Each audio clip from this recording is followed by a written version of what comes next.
আসসালামু আলাইকুম। Real village cooking চ্যানেলে সবাইকে ওয়েলকাম জানাচ্ছি।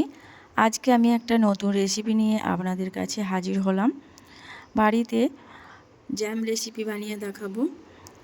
বাজার থেকে না কিনে বাড়িতেই সহজেই বানিয়ে নিতে পারবেন, আর বাচ্চারা খুব আনন্দ করে খাবে। চলুন তাহলে শুরু করি। এখানে আমি একটা তরমুজ নিয়ে নিয়েছি।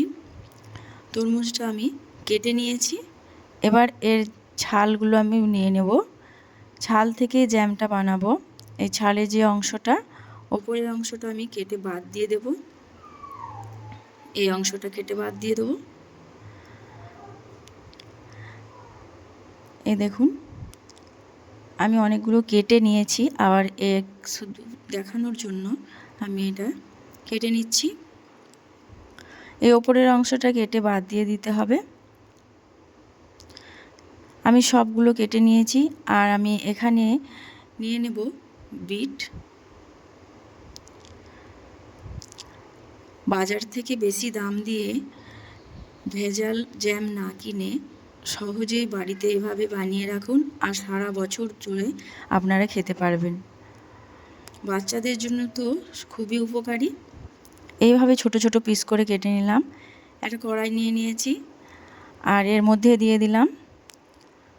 গ্যাসের ফ্লেমটা মিডিয়ামে রেখে আমি এগুলো সেদ্ধ করে নেব।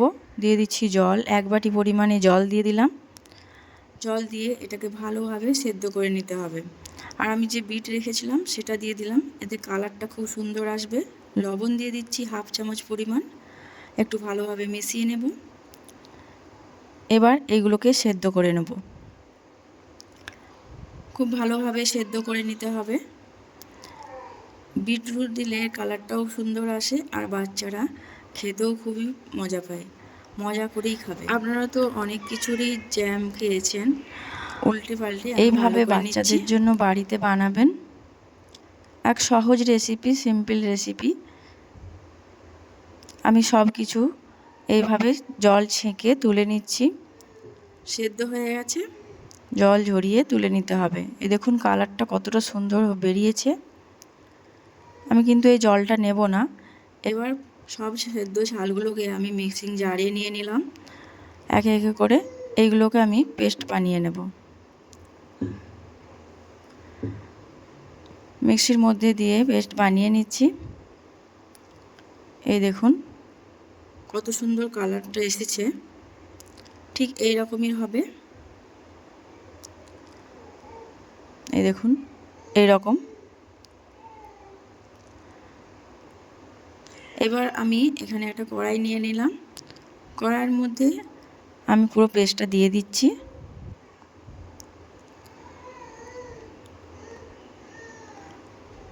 এবার এর মধ্যে দিয়ে দিতে হবে চিনি। একটু নাড়াচাড়া করে দিচ্ছি। আর এর মধ্যে দিয়ে দেবো আমি চিনি, সামান্য চিনি দেব, খুব বেশি দেব না। এখানে আমি নিয়ে নিয়েছি 1 টেবিল চামচের মতো চিনি। চিনির পরিবর্তে আপনারা মধুও দিতে পারেন বাচ্চাদের সুবিধার জন্য, এবং খেতেও ভালোবাসবে, টেস্টও ভালো আসবে। একটু নাড়াচাড়া করে মিশিয়ে নেব। মিডিয়াম ফ্লেমে আমি এই জ্যামটা বানিয়ে নেব। অনেকটাই হয়ে এসেছে। এই দেখুন, এর মধ্যে যে এক্সট্রা জলটা আছে ওটা যতক্ষণ না শুকিয়ে যাবে ততক্ষণ এইভাবে জাল করতে হবে, আর মাঝে মধ্যে নাড়াচাড়া করতে হবে।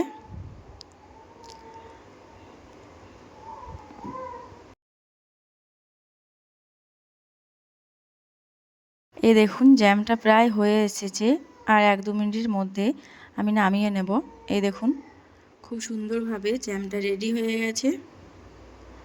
এবার এটাকে ঠান্ডা করে নিতে হবে। ঠান্ডা করে আপনারা যে কোনো এয়ারটাইট কন্টেনারের মধ্যে রেখে দিতে পারেন। আমি এখানে ঠান্ডা করে নিয়েছি। এই দেখুন কত সুন্দর হয়েছে জ্যামটা। খুব ভালোভাবে ঠান্ডা করে নেওয়ার পর আপনারা বিস্কুট বা ব্রেডের সঙ্গে এইভাবে জ্যাম লাগিয়ে বাচ্চাদেরকে দেবেন। বাচ্চারা দেখবেন আনন্দ করে খাবে, খুবই আনন্দ করে খাবে। আমি এখানে একটা বিস্কুট নিয়েছি, আর তার উপরে আরেকটা বিস্কুট দিয়ে দেবো। এইভাবে বাচ্চাদের টিফিনে দেবেন, দেখবেন বাচ্চারা খুবই পছন্দ করবে। বা আপনারা ব্রেডের সঙ্গেও খেতে পারেন। আর এরকম একটা আমি কাঁচের বয়াম নিয়ে নিয়েছি, এর মধ্যে আমি জ্যাম নিয়ে নেব। আপনারা কাঁচের এরকম বয়ামের মধ্যে রাখবেন, দেখবেন সারা বছর সংরক্ষণ থাকবে। আমি এটাকে ভর্তি করে নিলাম, এটা রেখে দেবো ঢাকনা লাগিয়ে। এই দেখুন, আপনারা বড় সাইজের যে কোনো যদি বেশি করে বানান সেক্ষেত্রে আমি এরকম একটা বোলের মধ্যেও নিয়ে নিয়েছি।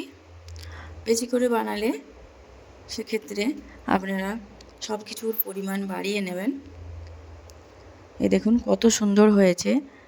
বাজার থেকে ভেজাল জ্যাম না কিনে এইভাবে বাড়িতেই বানিয়ে নিতে পারেন। তরমুজের খোসা দিয়ে জ্যাম কত সুন্দর হয়েছে দেখুন। বাজারকেও হার মানাবে এই জ্যাম রেসিপি। আর বাচ্চাদেরকে এইভাবে বানিয়ে দেবেন, বাচ্চারা খুব পছন্দ করবে আর সারা বছর ধরে সংরক্ষণ করে খেতে পারবেন। এই দেখুন কত সুন্দর হয়েছে দেখুন। তাহলে বন্ধুরা, আমার এই জ্যামের রেসিপি আপনাদের কেমন লাগলো অবশ্যই কমেন্টে জানাবেন। ভালো লাগলে চ্যানেলটা সাবস্ক্রাইব